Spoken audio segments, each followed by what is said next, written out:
Hola, continuamos este domingo en la lectura de la misa con el Sermón de la Montaña. Todavía estamos en el capítulo 5 del Evangelio según San Mateo.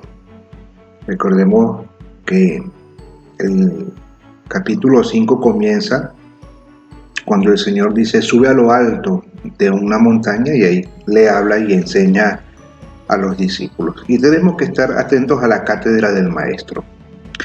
Parte de la intención de la enseñanza de nuestro Señor, en la que escuchamos en el Evangelio de este domingo, es la de purificar el mandato divino de añadiduras humanas. Es inevitable que a lo largo del tiempo las cosas se vayan mezclando con tradiciones orales, con palabras precisas, con hechos que probablemente hayan ocurrido, ¿no? Etcétera. Eso es una cosa normal en el devenir de la historia del hombre. Pero cuando se trata de cumplir la voluntad de Dios, siempre es mejor estar seguro de purificar el mandamiento del Señor de cualquier otro tipo de enseñanza. Y de hecho, esa es una de las cosas que el Señor le criticaba a los fariseos. A los fariseos, el Señor le decía, ustedes han dejado de lado el mandamiento de Dios y se han aferrado a preceptos humanos. Hoy el Señor quiere purificar, quiere poner en su justa medida algunas cosas que enseñan los maestros de la ley en la época en la que el Señor vivió. La primera es la ley del talión. Y efectivamente está en la Sagrada Escritura, sea en el libro del Levítico que en el libro del Deuteronomio. Esa era una norma que el Señor mandó a Moisés a poner en el pueblo para evitar la anarquía.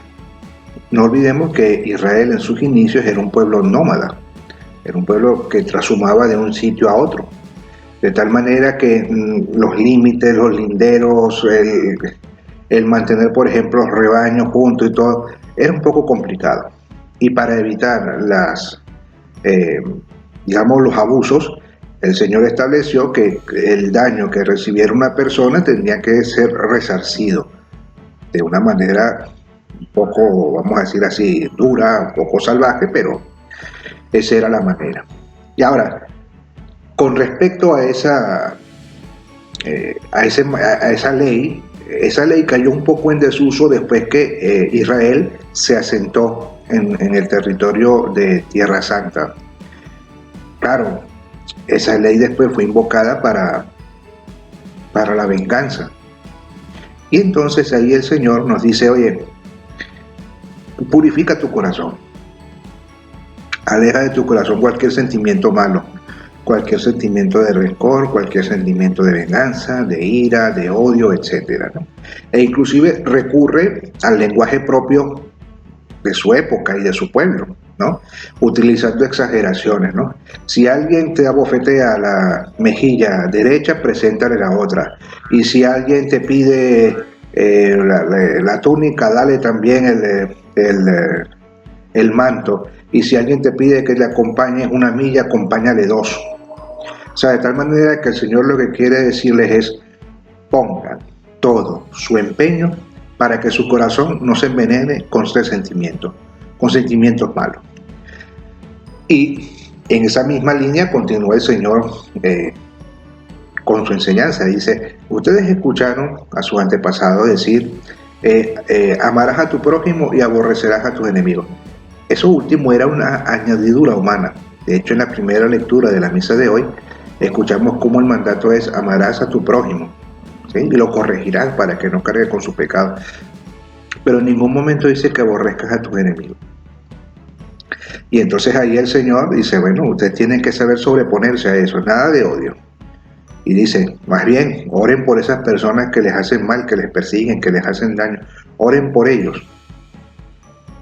Y así serán ustedes dignos hijos de vuestro Padre que hace salir el sol sobre buenos y malos y manda la lluvia sobre justos e injustos. Y claro, no cabe duda que lo que el Señor espera es que todos tengamos un corazón libre de sentimientos malos. Porque un corazón libre de sentimientos malos es libre también para amar a Dios y libre también para amar al prójimo como a uno mismo. Dicho esto, nosotros tenemos que poner nuestro esfuerzo. Un corazón libre. Y así podremos entonces tener también un corazón abierto para recibir lo que el Señor nos manda y para seguir también la voluntad de Dios. Entonces no olvidemos eso, y finalmente lo que dice el Señor: sean santos porque el Padre Celestial es santo, ¿sí? Así que hemos de nosotros alcanzar la santidad simplemente siguiendo lo que el Señor nos pide para cada momento de nuestra vida. Que Dios te bendiga.